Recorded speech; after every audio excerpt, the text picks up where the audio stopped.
it sounds, growing up, people are trying to rip your head off was my safe zone. You ever been in a fight?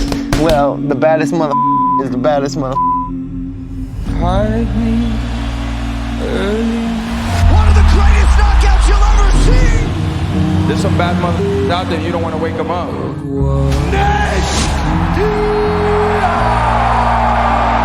Jorge Masvidal had a good last fight. So I know my man the gangster, but he ain't no West Coast gangster. I come from a hostile place. I love hostility. I deal with it real well. Diaz beats Conor McGregor! I'm not surprised, mother. Want to see some wild animals? Circus show comes into town, Madison Square Garden. Tune in. UFC 244 will feature a great main event between Jorge Masvidal and Nate Diaz. Let's welcome in ESPN's UFC analyst, Chael, Sonnen. Let's hear it for me. What's up, guys? How you doing? For sure. Good. Great to see you guys. It is so good to have your expertise on the show for this big-time event. Thank you. So both of the guys are strikers. What kind of fight are we going to see? Okay, so this is a little bit tough because this is a main event. Don't forget that means it's got 2 extra rounds. Now, conditioning and history says those 2 extra rounds favor Nate Diaz, but nobody's ever questioned the heart and grit of Masvidal. Max, you'll appreciate this. Remember Roberto Duran? Yes. He used to fight. He used to lie about his age and claim he was an adult so he could go fight grown men and put food on the table. That's what Masvidal used to do. He used to lie and go in the backyard and post it to YouTube for $50. Now, I'm not bragging about this gorilla stuff, but to act like that's not tough and gritty and now he's headlining Madison Square Garden, that's special. I don't care what anyone says. You do that backyard stuff. That whatever you want to say about it, you have to respect the toughness of those guys. What is it about the UFC, Chael, now that, like it used to be, the strikers couldn't rise to this level because it was so much about the grappling and the ground and pound pit fighting and all that stuff.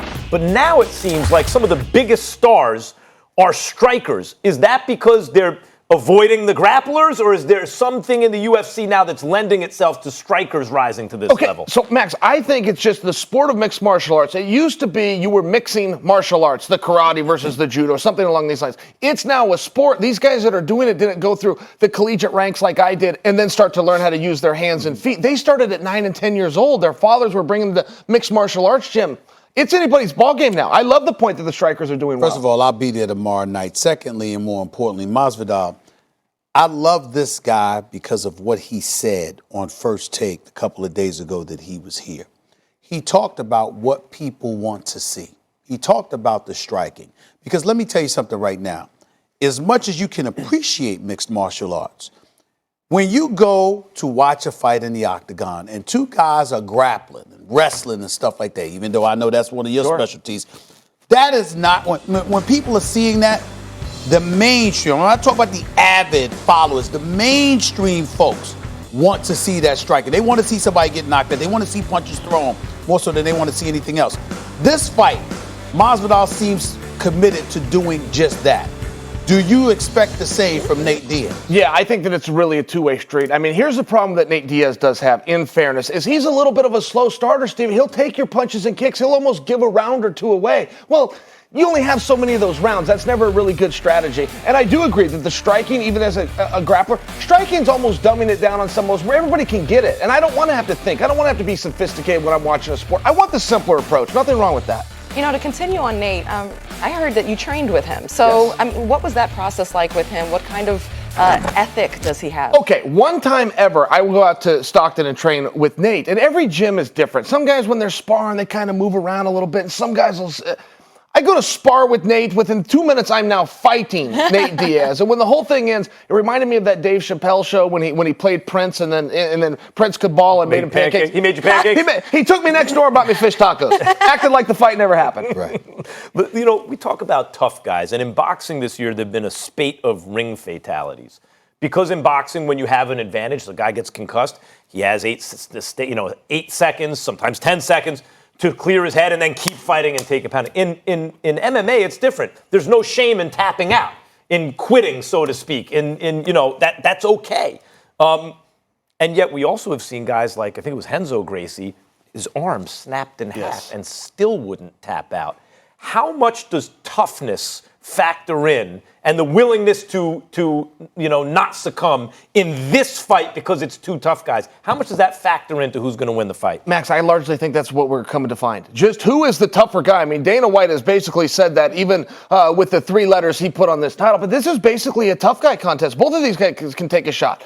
Who can give more longer than the opponent? I think that's what this is about. Who can? Okay, history says that it's Masvidal, and the reason history says that is Nate Diaz has been out for 3 years. He's fought 1 time in 3 years. Now he's about to fight 2 times within 3 months. History favors Masvidal, but it would also say that Nate Diaz should have beat Pettis all 15 minutes. I'm looking at Masvidal right now, and I asked him a question the other day about Conor McGregor. And I keep asking him that because Conor McGregor has announced that he's going to come out of retirement. We know he's the biggest box office draw in UFC history. Masvidal keeps bringing up Dana White and said, Dana White, he said, I don't want to do the man any harm. That's what he wanted to say. I don't want to do any man any harm. He doesn't want any of this sincere damage would happen to him. What do you see Conor McGregor doing? And do you ultimately see Conor McGregor going up against the winner of this fight Saturday night? I know he has already fought Nate Diaz twice. Steven, you can say anything you want about Conor McGregor, and there's plenty of haters out there. You cannot call that man a coward. If you do that, it's just simply insincere. I didn't do that. No, I know that you're not. I just figuratively. Figuratively. Connor, if you're listening. It wasn't me. But the reason I offer that is this is out of his weight class. This is 170 pounds. Conor fights as high as 155 pounds. Conor McGregor will take this fight if Dana White calls him and offers him that. I will tell you, either guy. He will fight either guy if Dana wants him to. Can I ask you real quick? Is it possible, do you think, in your experience, you've been a prize fighter, you've been in many walks of life, to make $100 million in a fight and still have the eye of the tiger? Like, to me, the difference between Conor and Masvidal right now is one guy is still hungry and mean down to the bone, and the other guy, Conor, would never question his toughness. He's as tough as they come. But has he become civilized more than Masvidal with that $100 million payday against Floyd? Most definitely. Come on, Sugar Ray Leonard said it's very hard to get up and run 5 miles at 5 a.m. wearing silk pajamas. That was Marvin Hagler, but yes, close. But I think he's right. Yeah. That makes sense to me. I tend to, when I was fighting, there's part of me I had to fight. I wanted to keep the lights on. I had to go out there and get in the ring. I couldn't imagine choosing to do that if you didn't have to. Floyd Mayweather has proved that a rich man can fight, but few others have. All right, Chael, thank you so much for your insights on this. We'll see who gets Everybody tells me thank you, but you really mean it. I can tell you. I really do. I'm like, teach me, tell me. Who's better than Chael on MMA? There we go. No, absolutely. And I love the idea of this BMF belt, right? First and only ever, bad mofo. All right, UFC 244 at Madison Square Garden features the card of the year. That was going to be a fight. And the main event on pay-per-view has Jorge Masvidal taking on Nate Diaz in a battle of welterweights starting at 10 Eastern. To order the main card in English and Spanish, go to espnplus.com/PPV. Much more to come on First Take. KD made headlines with his appearance in this studio yesterday. But will his approach bring a championship to Brooklyn? Plus, the Browns have not lived